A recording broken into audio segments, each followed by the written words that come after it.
Mira, me gustaría empezar con el asunto del cambio del nombre del Departamento de Defensa, mirando un breve video de lo que pasó el día de ayer y la explicación que se dio en la oficina del presidente Donald Trump respecto de esta, me saldría innovación, pero en realidad es una restauración. Vamos a escucharlo. A ti y tal vez a Dan Racingame, que digan unas palabras, por favor. Señor presidente, gracias. Después de ganar la Guerra de Independencia en 1789, George Washington estableció el Departamento de Guerra y Henry Knox fue su primer secretario de guerra. Y este país ganó todas las guerras importantes, incluyendo la Primera y Segunda Guerra Mundial. Victoria total, señor presidente, como usted dijo.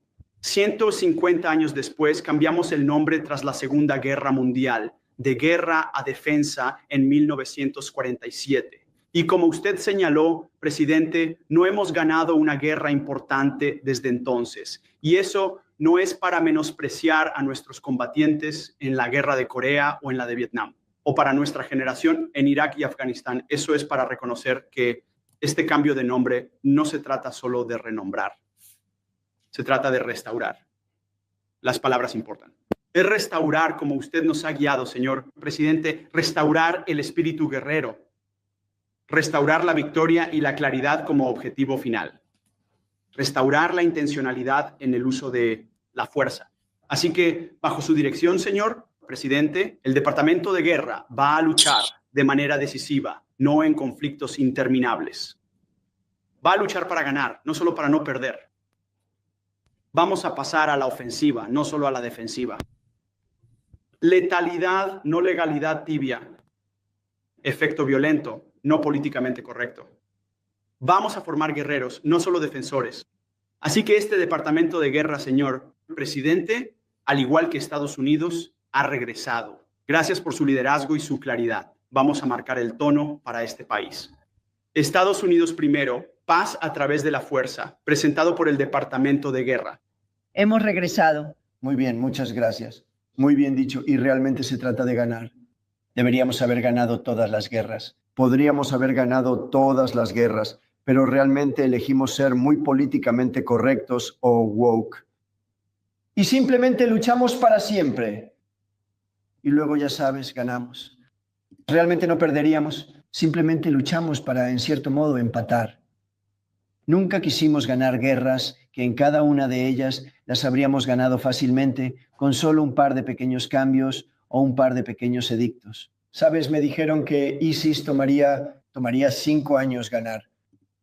Y Dan Kane, cuando le pregunté cuánto tiempo tomaría, él dijo, creo que unas 4 semanas, señor. Bueno, hasta acá entonces el video que vamos a mostrar. ¿Cómo lees, Carlos, este cambio de nombre? Ahora se llama Secretaría de Guerra, ya no Departamento de Guerra, ya no Departamento de Defensa. ¿Cómo interpretamos esto? Bueno, fundamentalmente yo te diría como título, Maduro está muerto y aún no se dio cuenta. Porque lo básico de lo que acá está ocurriendo es que se pasa al ataque, no a la defensa. El cambio de nombre tiene que ver con eso. Cuando lleguemos al momento de lo que pasó anoche en el Jardín de las Rosas, te voy a dar muchos detalles para nuestros televidentes de lo que hablaron los legisladores que estaban con Trump respecto a este tema y a lo que viene por delante. Pero te insisto, Maduro está muerto y aún no se ha dado cuenta, porque además la decisión de Trump apunta a que los 5 que están siendo buscados, ya tengo los 2 nombres que nos faltaban, es el matrimonio Rodríguez. Uno de los 5 que hable, los otros 4 no los necesitan. Y Trump no solamente ha decidido, y ahora vamos a hablar de los incidentes, respuesta respecto a lo que le hizo en su momento Maduro, sino a lo que está ocurriendo en este momento. Yo hace instantes te mandé la declaración del ministro de Defensa de Brasil, que se ha apartado rápidamente de Venezuela y dice, en este conflicto Brasil no va a intervenir. Brasil no va a intervenir, le sueltan entonces la mano que le podrían haber dado, estaba dentro de las especulaciones, a Nicolás Maduro. Te quiero mostrar, bueno, acá estamos viendo el momento en que están ya cambiando el nombre, en este caso de la secretaría. Incluso tenemos distintas imágenes que han girado. Acá tenemos una donde están cambiando la placa con el nombre del secretario de Defensa por el nuevo nombre de secretario de Guerra. Bueno, toda una declaración simbólica, un cambio de enfoque. Yo te quería comentar respecto a lo que también dijo Trump. Él se refirió a la victoria contra el ISIS. La otra cosa muy importante que hemos escuchado en las últimas horas, vos lo dijiste, varios senadores republicanos pidiendo ampliar la recompensa por Maduro y planteando que sale muerto o preso. Yo te sumaría a lo que vos dijiste la importante posición de un senador, Rick Scott, que fue 2 veces gobernador de Florida, que ha dicho Bin Laden mataba a norteamericanos y se hizo lo que había que hacer, Maduro mata a norteamericanos y vamos a hacer lo que hay que hacer. Más claro, imposible. De hecho, sobre Rick Scott vamos a poner parte de la entrevista, no entera porque es muy larga, bueno, son 6 minutos. Vamos a escuchar algo de la entrevista que fue muy interesante. Senador Rick Scott, gracias por recibirnos. Usted ha pedido aumento por la captura de Nicolás Maduro. ¿Por qué es importante eso? Bueno, lo primero, Maduro es el jefe del Tren de Aragua y el Cartel de los Soles. Son carteles de droga. Y lo segundo, robó las elecciones de Venezuela al menos en 2 ocasiones. Pero lo más importante es que debe estar en prisión. Hace daño a la gente de Venezuela y a los americanos debido a las muertes que provoca la droga que envía a este país. Los $50 millones actuales no son suficientes para usted. ¿Cuál sería una buena cifra? No ha sido capturado, así que debe aumentar más. Yo creo que 100 millones sería una buena cifra. Maduro ha robado mucho dinero a la gente de Venezuela y así se financia. Senador, ayer vimos esa primera operación del despliegue naval que hay frente a las costas de Venezuela en aguas del Mar Caribe, en concreto el ataque a una narcolancha cargada con droga procedente de Venezuela. ¿Qué le pareció esa operación de la Fuerza Armada estadounidense? Valoro mucho cómo Trump se preocupa por la gente de Venezuela y por la seguridad nacional y la salud de mi país. Valoro lo que Marco Rubio está haciendo como secretario de Estado. Espero que Maduro y cualquier persona relacionada con los carteles y que introduzca droga a este país sea arrestada y llevada a prisión. Cualquiera que introduzca droga debería ser ejecutado o estar en prisión. Bueno, acá aparece la idea de aumentar todavía más. Recordemos, ya que Carlos mencionabas a Bin Laden, porque después lo menciona el propio Rick Scott, que la cabeza de Bin Laden valía, si mal no recuerdo, 36, 37 millones de dólares, ¿no?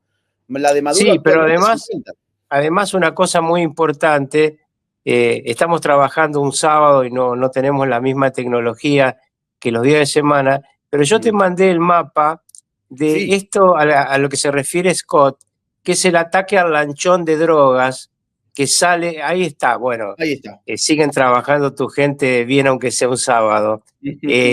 Fíjense, esta es la trayectoria del lanchón lleno de drogas que según decía Maduro, en este tragicómico personaje, había sido creado por inteligencia artificial. Sí. Miren, yo les voy a contar exactamente quiénes participaron y qué pasó. Salieron de San Juan de Unare, en el norte. Es una trayectoria muy cercana al lugar de destino que era Trinidad y Tobago.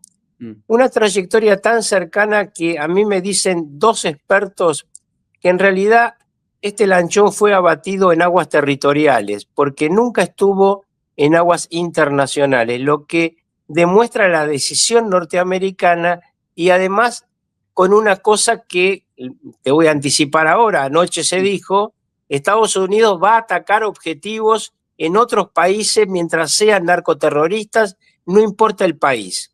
Bueno, en este caso, los 11 tripulantes, 8 vivían en San Juan de Unare, obviamente fueron pulverizados por el ataque del Haifa que le pegó desde un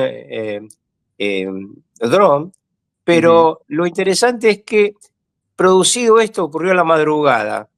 6 horas después llegaron camiones de tropas del ejército venezolano a San Juan de Unare y a los 2 pueblitos cercanos, porque habían aparecido naturalmente en X y en TikTok los pésames de los familiares de los 8 que habían muerto de Unare y de los 3 que habían muerto en dos pequeñas ciudades, pueblitos cercanos. De inmediato llegaron, interceptaron todo lo que fuera internet y le dijeron a todos que nadie podía velar a los muertos, si iban a ser velatorios en ausencia, que nadie podía referirse a las muertes, que las muertes no habían ocurrido.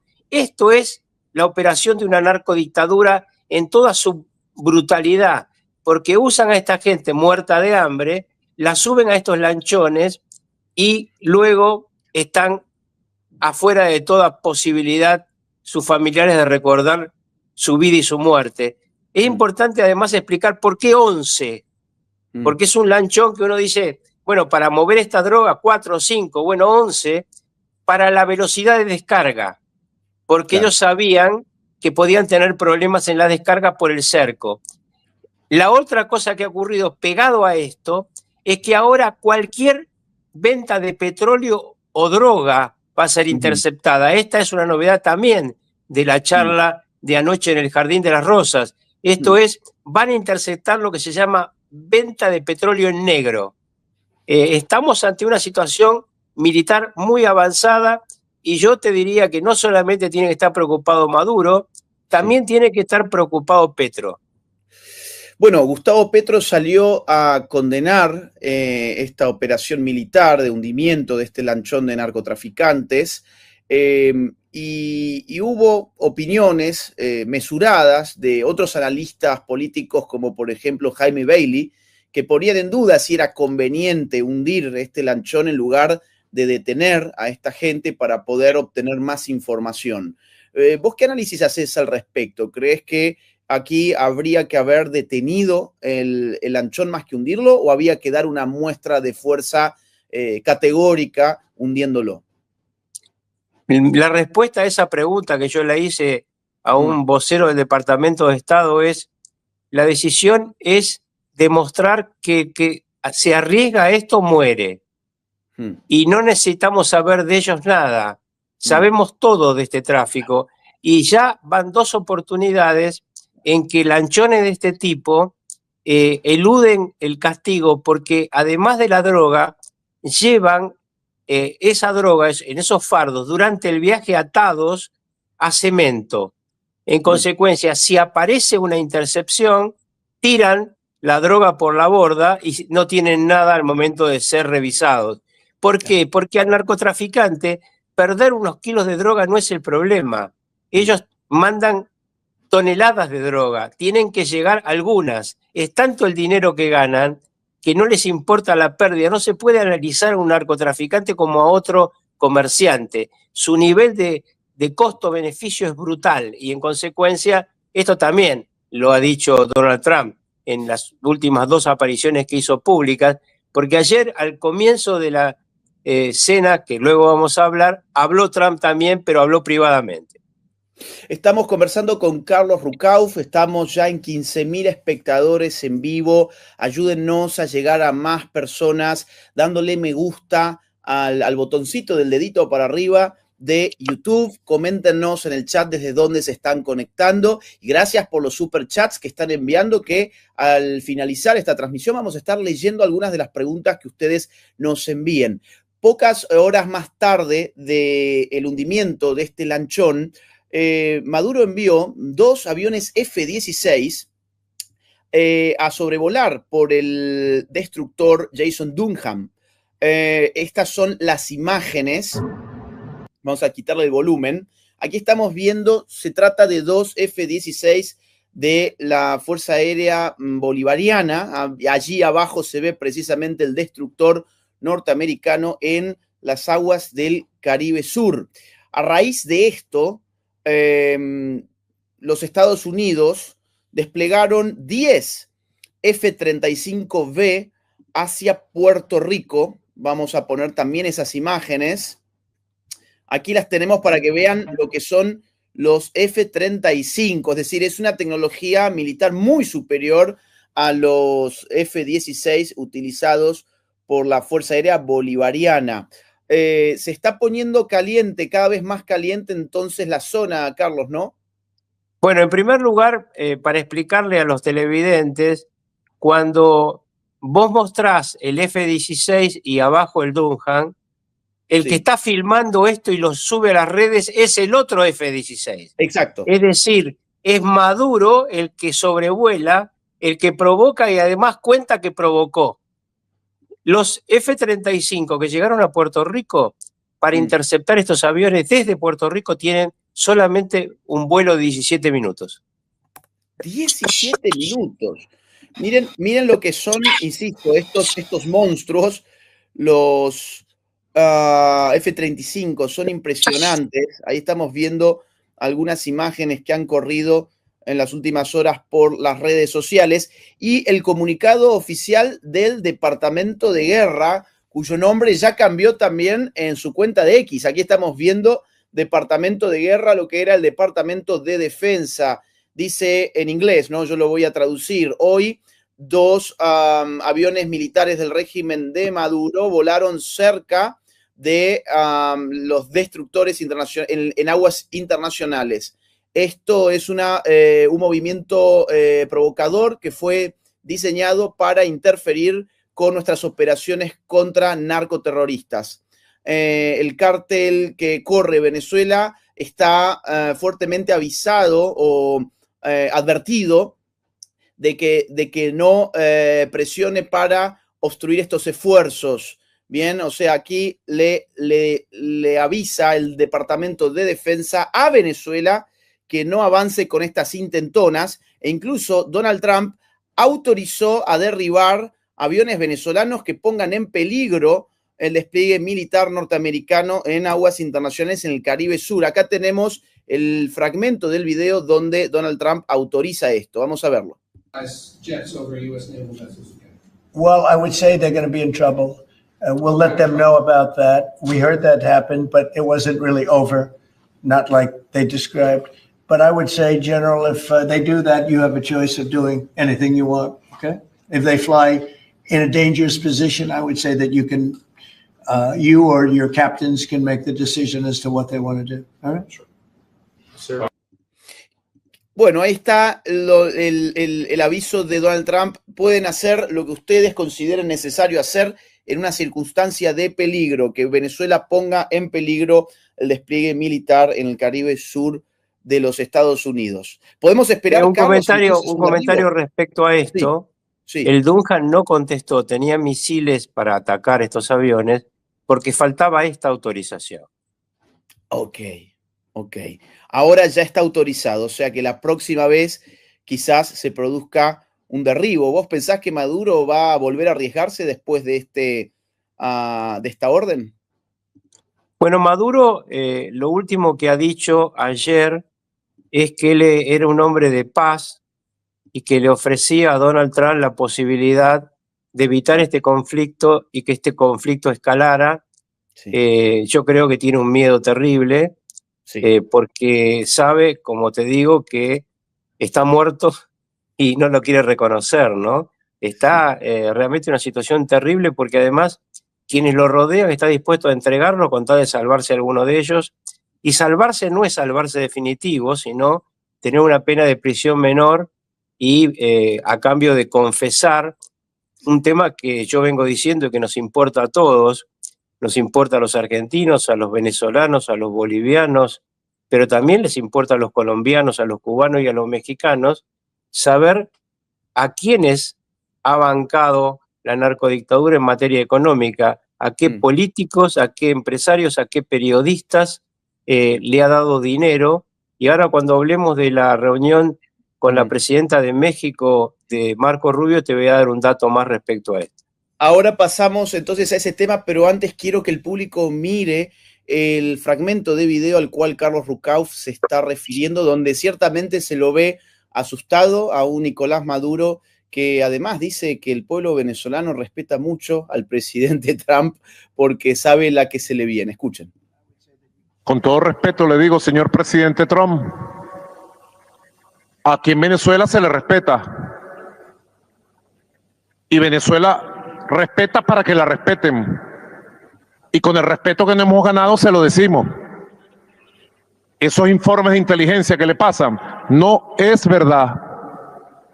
Venezuela hoy por hoy es un país libre de producción de hojas de coca, libre de producción de cocaína, y es un país que combate el narcotráfico y está triunfando en el combate contra el narcotráfico. Están triunfando. Es fantástico. Aparte, el problema no es simplemente la producción, sino el paso, ¿no es cierto, Carlos? Es decir, por supuesto, porque en realidad, esto también se dice poco, sí. El cártel Los Soles es una estructura que se creó para facilitar que otros hagan tráfico de drogas. Obviamente, Venezuela no es un país productor, pero sí lo es Colombia, todos lo sabemos, no necesitamos que nadie nos lo recuerde. También lo es Bolivia, lo ha sido una parte de la vida Ecuador.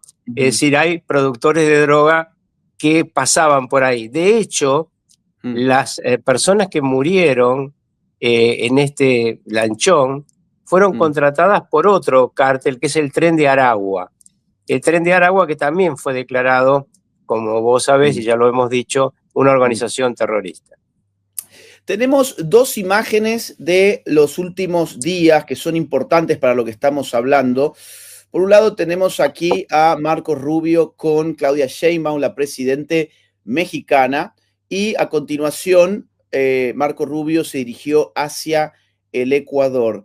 ¿Qué podemos comentar sobre estas reuniones, Carlos? Bueno, en la primera, la conferencia de prensa posterior fue casi una fantasía, una conferencia de prensa con Marco Rubio diciendo blanco y el secretario de Relaciones Internacionales de México diciendo gris, pero todos fingiendo demencia mutuamente. Lo que sabemos es que la reunión fue muy tensa, que Sheinbaum le planteó a Marco Rubio el problema de los aranceles y Marco Rubio dijo, no es un tema de mi área, pero estoy dispuesto a solucionarlo y ayudar a solucionarlo en la medida que ustedes entreguen a todas las personas que nosotros tenemos en una lista, que son 74 personas, que tienen cargos en el gobierno, funciones empresarias, funciones periodísticas y están rentados por los cárteles de su país y por el cártel Los Soles.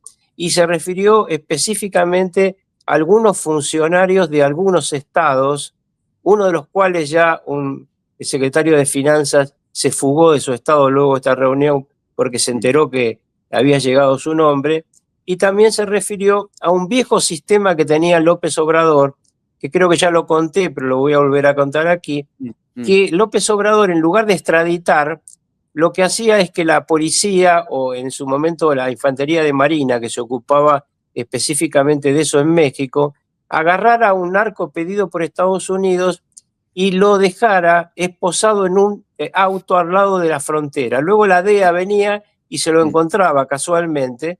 Bueno, así transfirió 53 personas que fueron juzgadas y condenadas en los Estados Unidos.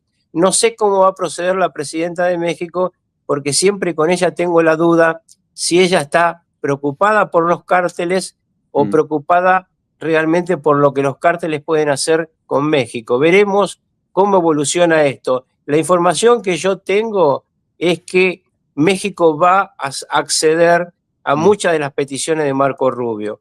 La reunión con Noboa, país mucho más chico, tuvo una importancia trascendente porque Correa, otro miembro del narcosocialismo del siglo XXI, cerró la base militar de Manta, muy importante, yo la conocí, una base realmente infernal en su capacidad de movimiento. Yo estuve un día en que llegaba un portaaviones y aterrizaban y salían aviones, parecían mosquitos.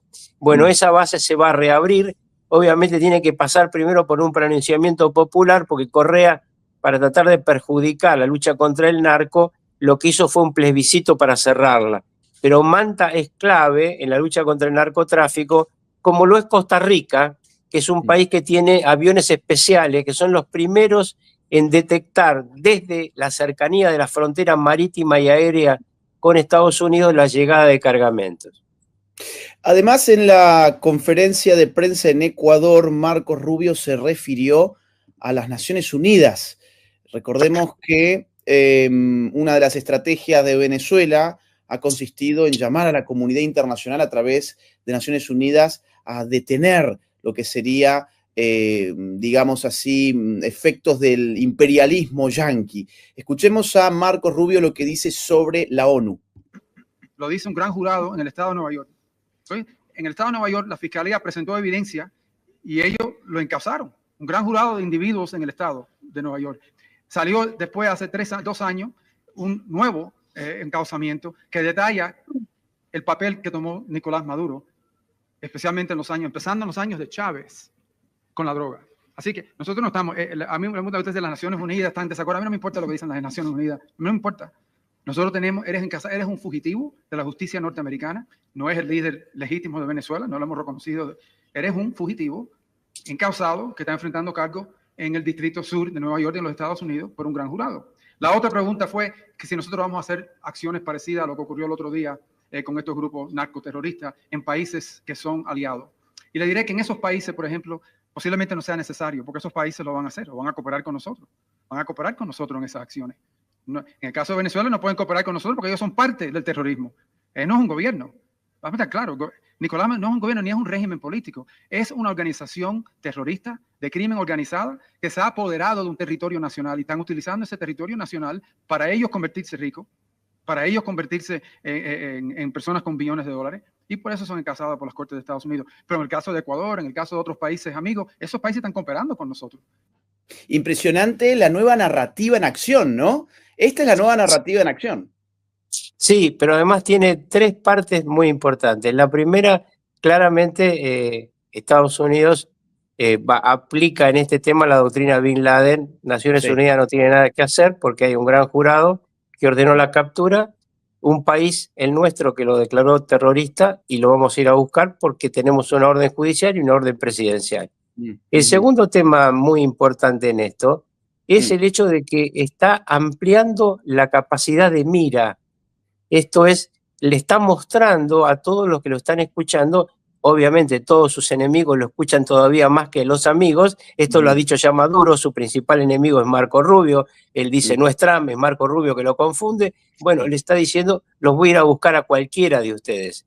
Y el tercer tema, no menos importante, es que esta rotundidad la dice en Ecuador, y cuando menciona a los países amigos, no menciona a México. No menciona a México, de donde venía además de tener una reunión con Claudia Sheinbaum. Voy a mostrar por último, quiero mostrar un fragmento muy cortito de Noboa declarando precisamente a Nicolás Maduro como el jefe del cártel de los soles. Vamos a escucharlo. Hay que llamarlos por lo que son. ¿Eso lleva entonces también a considerar a Nicolás Maduro como el jefe del cártel de los soles? Sí, está... los reportes de inteligencia lo dicen y pues él es el jefe del cártel de los soles, pero es parte de una organización criminal que trabaja con otras organizaciones criminales. Venimos siguiendo. Bueno, ahí está. Más claro, hay que echarle agua. Carlos, quiero pasar a nuestro último tema antes de ir a las preguntas. Tenemos 19.000 personas conectadas. Por favor, ayúdenos con sus likes, con sus comentarios y sus superchats serán leídos dentro de muy poquitos minutos nada más. Por último, hubo ayer, nos decías, una importante cena en el Jardín de las Flores. ¿Qué nos podés comentar sobre eso? Bueno, fue muy interesante. En primer lugar, el presidente Trump les habló a los concurrentes, hizo bendecir la cena por un político muy importante en Estados Unidos y luego hizo un discurso de agradecimiento a los que estaban ahí. Pero lo más sustancioso, como siempre ocurre, fue luego en las mesas, en las charlas, y lo que estaba ahí como tema central es los días contados del régimen de Maduro, el hecho de que había habido una conversación de Marco Rubio con el presidente electo de Venezuela y con lo que yo siempre digo es una especie de Juana de Arco venezolana, que es esta mujer que ha luchado tanto. Y con ambos, ¿te acordás que lo habíamos hablado, que Maduro había recibido un informe del G2 cubano y contó la conversación en sus infinitas torpezas, porque demuestra que para Estados Unidos realmente González Urrutia es el presidente de Venezuela? Bueno, este tema de González Urrutia, de cómo tomaría el gobierno en los próximos meses, es un tema que vamos a desarrollar, si te parece bien, en otro programa, porque en este tenemos muchísimo. Pero sí que quería también de esta charla dejarle claro a nuestros televidentes la sensación que todos se llevaron de la cena, un Trump muy contento con lo que está ocurriendo, muy contento con Marco Rubio y muy contento con este rol de ir a la ofensiva. Y esta ofensiva tiene muchas caras. Hasta ahora estamos viendo una que es muy televisiva, muy cinematográfica, que es esta del cerco. Pero al mismo tiempo comentó Trump que acababan de tomar un alijo de elementos químicos a narcos mexicanos de un volumen increíble, que al mismo tiempo estaban buscando otros cómplices del narcotráfico fuera de América, en 2 países europeos. Wow. Uno de esos países es muy cercano a nuestro cariño porque es España, claro. Y aparentemente ahí hubo un intento de un señor que fue en su momento presidente del gobierno español, Rodríguez Zapatero, sí, de embaucar a los ganadores de la elección y proponerle en una reunión que se hizo en las afueras de Madrid un interregno militar. El planteo habría sido: Maduro está terminado, pero ustedes no pueden llegar y asumir, tiene que haber un interregno militar. Interregno militar que muchos suponen, yo supongo, es que quieren hacer desaparecer las pruebas de esta corrupción diseminada por el narcoterrorismo venezolano en nuestra América y también en algunas partes de Europa. Vamos a tener seguramente más novedades sobre este tema español en nuestra próxima transmisión la semana que viene. Excelente, con eso pasamos entonces a agradecer superchats y a leer algunos de ellos. Ya tenemos 20.000 personas conectadas, impresionante. Siendo sábado es difícil un fin de semana llegar a esta cantidad de audiencia. Días de semana son mucho más, digamos, hay más rating, así que impresionante el interés que está suscitando lo que pasa con Venezuela. Gracias, Cuervo, por esas 50 membresías al canal como regalo. Maximiliano Cabanelas dice que termine toda la pesadilla Maduro de una vez y que los venezolanos puedan volver a vivir en paz, algo que nosotros veníamos diciendo. Los venezolanos han tenido que huir en la diáspora más grande del siglo XXI. Es impresionante la cantidad, los millones de venezolanos que han tenido que irse de Venezuela y que solo desean volver, pero volver a una patria de libertad, no de sometimiento. Gracias, Amparo Rocha, por tu donación al canal. Gracias también a René por esa donación que nos hace llegar, y a Ulises Gámez, Ulises que siempre nos sigue y siempre contribuye con estos superchats. Aquí dice Alejandro: hola amigos, soy Cabeza, el salteño que fui ayer a verte con mis hijos a Tucumán, recién llegué y te estoy viendo. Mandale un saludo y abrazo a Rucauf. Bueno, Alejandro vino con toda su familia, manejó más de 4 horas desde Salta, un gran esfuerzo hizo para llegar a la conferencia ayer de Tucumán y nos sacamos una foto. Un gran abrazo para Alejandro y le manda también un abrazo a Carlos Rucauf. Franklin Castillo, gracias por las membresías de regalo. Aquí dice Jesús: saludos maestro Laje, soy salvadoreño y mi pregunta es: cuando tome posición del tercer periodo mi presidente Nayib Bukele, ¿usted estará presente en El Salvador? Lógico, si Dios lo permite. Mira, perdón, yo sigo mal de la tos. Yo también. Mira, yo una vez tuve una reunión fallida con Bukele, porque justo ese día yo llegué a la Casa de Gobierno y hubo una crisis diplomática y Bukele tuvo que salir de urgencia a una reunión con diplomáticos. No lo llegué a conocer personalmente, pero lo tenemos pendiente, así que ojalá que en algún momento se dé. Si estuviera Cristina, esto no pasaría en Venezuela, dice David. No sé a qué se refiere. Sí. No, es importante ese comentario. Sí. A ver. Es un comentario. Cristina Fernández de Kirchner fue socia clave de Maduro. Sí. Lo voy a contar una vez más, es bueno que se sepa. Sí. A la muerte de Chávez, ella se presentó, antes de comenzar el velorio, con un documento que llamó el testamento político del comandante y dijo, no tiene que ser Diosdado, el presidente tiene que ser Maduro, porque esa es la voluntad del comandante Chávez, y si alguno tiene dudas le preguntan a Raúl Castro. En ese momento, bueno, Cristina era muy poderosa en la Argentina, Castro era todavía muy poderoso en Cuba, Castro tenía ahí la policía política del G2 trabajando dentro de Venezuela, y vale la pena también recordar que Edgardo, el presidente electo, fue embajador de Venezuela en la Argentina, perdón, el mundo, fue embajador de Venezuela en la Argentina, yo era ministro de Relaciones Exteriores, un hombre de bien, al que lo quita Chávez para poder hacer negocios con el kirchnerismo, así que seguramente si hubiera estado Cristina, hubiera tenido un apoyo Maduro que no ha obtenido de Lula, que fue su protector mucho tiempo, no hay que olvidarlo, pero que ahora cuando ve que las papas queman, prefiere decir nosotros en esto no nos metemos. Eso demuestra cómo son estos personajes del narcosocialismo del siglo XXI. Acá casi dice, saludos Agustín, saludos señor Rucauf. ¿Qué pasaría si algún F-16 de Maduro atacara algún destructor? ¿Eso sería un casus belli para la guerra o invasión? ¿O solo sería la aceleración de la captura de Maduro? Bueno, primero, un F-16 frente a una corbeta misilística como la que estábamos hablando del Lunja no tiene ninguna posibilidad. Si hubiera preparado, porque cuando un avión de estas características va a atacar, tiene que preparar su sistema de ataque.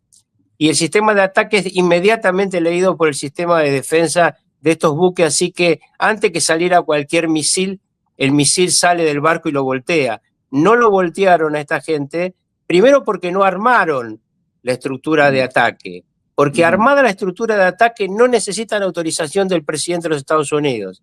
Pero además no lo atacaron porque no tenían autorización. Ahora si se acercan los bajan. Lo bajan directamente.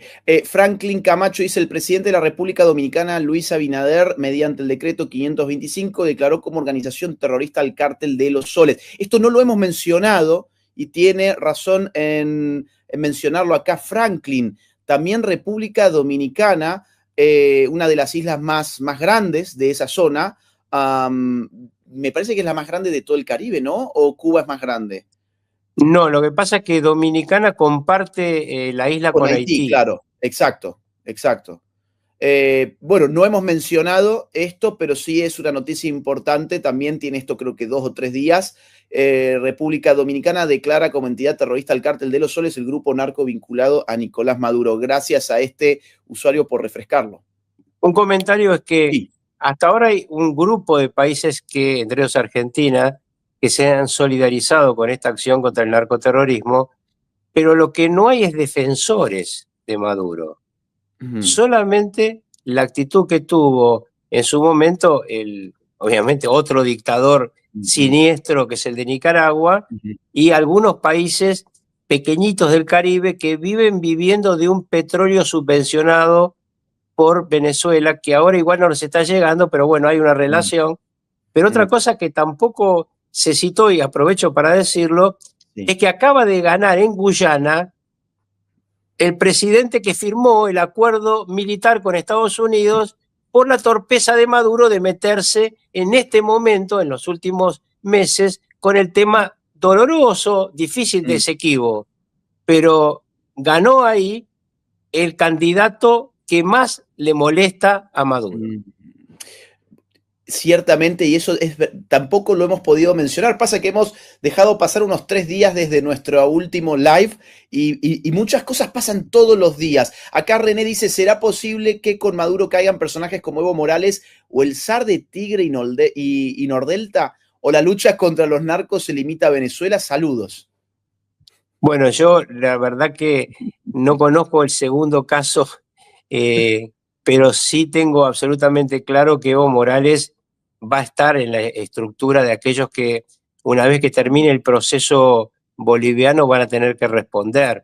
Lo que aquí no hay es una interferencia en el proceso boliviano, como no hay una interferencia en ninguno de los procesos electorales. Usted fíjese que tampoco se ha hablado de Honduras, que es otro país muy complicado en el tema del narcotráfico, pero como ahí también hay elecciones, se ha preferido por parte de Estados Unidos no referirse a estos países. Pero lo de Evo Morales, yo lo imagino o escondido en la selva o con un uniforme naranja en una cárcel norteamericana. Agustín, increíble, estamos viviendo historia, dice Ricky. Esperemos que los libros pongan a cada quien en su lugar, villanos y héroes. Un abrazo desde New Jersey. Tenemos gente conectándose desde todas partes. Un gran abrazo para Ricky. Y acá este usuario Plex desde Argentina dice, ¿tendría que estar preocupada la Cuca Reina CFK con todo esto de Maduro? Y bueno, claramente en algún momento el nombre de ella va a aparecer cuando aparezca el juicio en la Argentina sobre la responsabilidad de Cristina Fernández de Kirchner por el encubrimiento al ataque de Hezbollah, es decir, al ataque iraní a la embajada de Israel y a la AMIA. Ese es un juicio. Ahora Cristina va a tener que primero encontrarse con el juicio oral en el caso de los que se llaman los cuadernos de la corrupción, pero luego viene este juicio, y en este juicio todo indica que ha habido una participación de Maduro y antes de Chávez en la negociación sobre el tema de Irán. Ustedes siempre recuerden que el hilo conductor de Irán une muchos países del narcosocialismo del siglo XXI. Acá Rubén nos manda una donación al canal. Gracias, Rubén, querido, por tu apoyo. También desde México, Gera Líder, gracias. Aquí Luis Florian nos manda una donación. Dice, muy difícil de encontrar canales o medios de comunicación que relaten los hechos como son y sin filtros. Por eso me encanta el canal de Agustín. Nos informa de una manera tan clara y precisa de la mano de grandes invitados. Bueno, yo tengo la fortuna de contar con el apoyo de Carlos Rucauf, que ha estado acompañándonos en las últimas 6 transmisiones en vivo, así que es un honor poder seguir lo que está pasando en Venezuela. Como recién decía Ricky, estamos presenciando historia y de la mano de uno de los analistas internacionales más importantes del mundo hispanoamericano. Aquí dice Robinson Fernández, dice desde Perú, esto ya huele a victoria para la libertad de Venezuela y los efectos colaterales positivos. ¿Olés libertad en Venezuela, Carlos? Sí, absolutamente. Yo estoy convencido que el año que viene va a estar gobernando Venezuela Edmundo, que va a estar habiendo en nuestra hermana Bolivia, en nuestra hermana Chile, gobiernos democráticos que están en contra de todo lo que sea el marxismo, el leninismo y las estructuras del narcosocialismo del siglo XXI. Yo no incluyo en el narcosocialismo a Boric, pero sí prefiero que haya un gobernante que no sea comunista en nuestra hermana República de Chile. Y luego quedan los 2 grandes desafíos. Colombia el año que viene, que es un momento clave para la historia de nuestro continente, y al año siguiente Brasil. Si realmente Colombia y Brasil acompañaran a Argentina y a Venezuela en gobiernos de la libertad, para el continente sería realmente maravilloso y podríamos volver a pensar en aquella Asociación de Libre Comercio de América que firmamos con Carlos Menem y el presidente Bill Clinton allá en los lejanos años 90, y que era una gran esperanza frustrada por estos guerreros del apocalipsis que fueron Kirchner, Lula, Chávez, Correa y toda esa banda, ¿no? Y te sumo otras elecciones muy importantes que son las de Perú. Porque cierto, en Perú el año que viene tiene elecciones y Antauro Humala, el hermano de Ollanta Humala, aparece como una figura que tiene sus posibilidades y es un izquierdista radical, es miembro del el Foro de Sao Paulo, puede llegar a ser, es una especie de Pedro Castillo pero con luces, digamos así. Sí, él fue en su momento un hombre clave también en la relación con Chávez, ¿eh? Exactamente. Exactamente, y tiene posibilidades según las encuestas, y enfrente de él va a estar muy posiblemente López Aliaga, el alcalde de Lima, Rafael López Aliaga. Ahí hay mucha influencia china, porque China ha terminado el hub de Chancay, que es el puerto comercial más importante del Pacífico, y se juega mucho China allí, porque ahora van a lanzar la estructura de conexión de trenes y carreteras entre Chancay y San Pablo, es decir, tomar el centro de América como una conexión de mercaderías para los dos océanos. Así que China va a hacer todo lo posible para que gane Humala, naturalmente, como va a tratar de defender a Lula, así como no lo defiende a Maduro, pero sí lo va a defender a Lula con todo lo que pueda en la pelea electoral que vamos a tener dentro de 1 año y medio. Así como recién el salvadoreño que nos estaba mirando preguntaba si iba a tener alguna reunión con Bukele, les cuento a los peruanos que es muy posible que este mes tenga yo una reunión con Dina Boluarte, la actual presidente del Perú. A mediados de este mes voy a estar en Perú y estamos hablando de la posibilidad de una reunión con ella y con uno de sus ministros. Aquí Pablo Sandoval manda una donación al canal, muchas gracias por eso. Voy a leer ya los últimos porque ya estamos en tiempo. Gracias a este usuario que también nos manda esta donación. Dice Pablo, estimados amigos, podrían investigar y contarnos sobre Guatemala y el rol del actual gobierno en todo esto, ya que están vinculados con el Grupo de Puebla y demás entidades de izquierdas. Bueno, el actual gobierno de Arévalo, el partido impulsado por la embajada norteamericana de Biden, Semilla. Es cierto que es un gobierno socialista, pero no tengo yo información de que esté vinculado con el chavismo. ¿Vos tenés alguna información, Carlos? No. Creo que es un poco parte de la visión demócrata de los Estados Unidos, cercana a líderes socialdemócratas, y a veces desde Estados Unidos se miró tan poco a nuestras Américas que han cometido errores gordos. Por eso es tan bienvenido, yo creo, para todos, Marco Rubio, porque Marco Rubio realmente está encima de estos acontecimientos. Ustedes piensen que al mismo tiempo que todo lo que nosotros vemos está ocurriendo, se está preparando la reunión con Xi Jinping en Corea del Sur para fin de octubre, se está negociando los detalles. Otra cosa interesante de la cena en el Rincón de las Rosas, ahora le llama el Club de las Rosas, desde ayer Trump a esa cena. Otra cosa que se habló ahí, y lo dijo Trump, lo que más me está costando es lo que creí que iba a ser más fácil, que era arreglar el problema de Ucrania. Claro. Pero realmente Putin está difícil en la negociación. Ahora, yo tengo mi traducción de eso, ¿no? Mi traducción es qué casualidad que Putin se fue contento de la reunión y al mismo tiempo Trump se sintió liberado en las manos con Venezuela y no hemos escuchado una palabra de Sergei Lavrov. Sergei Lavrov, el canciller ruso, que yo lo conocí hace muchos años, es tan viejo como yo, pero nada más que duró desde que comenzó el líder, el zar socialista Putin a ser canciller ruso.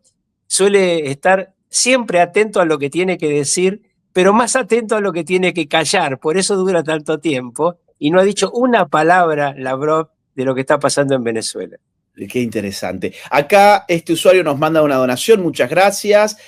Karen Berrios dice, hola Agus y Carlos, definitivamente el socialismo del siglo XXI debe ser erradicado del continente para el bien de todos. Ahora mi país, Perú, Rafael López Aliaga es la mejor opción. Saludos desde Estados Unidos. Un gran abrazo. Marco Antonio dice, gracias Agustín por estar al hilo e informarnos. Esperamos celebrar la victoria sobre la maldita izquierda. Leo ya la última para liberar a Carlos. A ver, un segundo. Acá dice Beli, desde Brasil nos manda esta donación. Dice, están intentando condenar a Bolsonaro en un juicio farsa dirigido por el juez Voldemort. Ojos en Brasil. Es verdad, está bastante caliente la cuestión Bolsonaro. Bueno, pero yo les puedo asegurar a todos, obviamente, pocos no deben seguir de Brasil porque pocos son hispanoparlantes, aunque algunos hablan portuñol, pero yo le quiero decir que si hay un lugar donde está muy atento y una persona sobre la que está muy atento el equipo digamos el Trump Team, es con Bolsonaro, con la persecución sobre Bolsonaro y sobre la persecución de su hijo, de Eduardo Bolsonaro, que tiene un acceso muy fuerte a la Casa Blanca.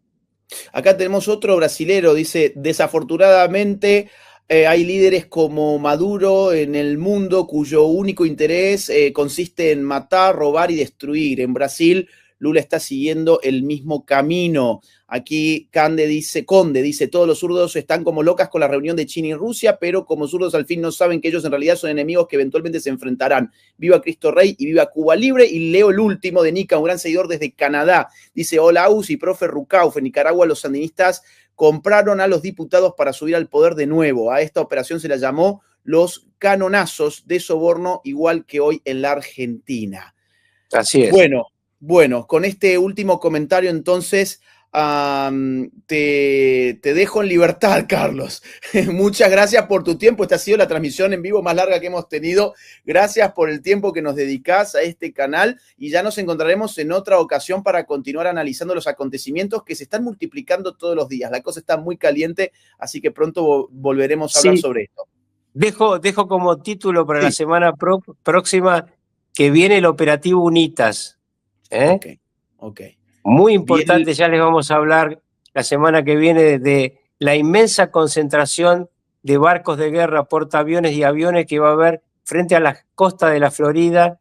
Realmente va a ser una cosa muy interesante. La semana que viene lo vamos a hablar, estimado Agustín. Gracias por invitarme de vuelta y que tengas un buen fin de semana. Y seguramente me han escrito varios españoles que te siguen, pero te siguen en YouTube después, por la diferencia horaria. Claro.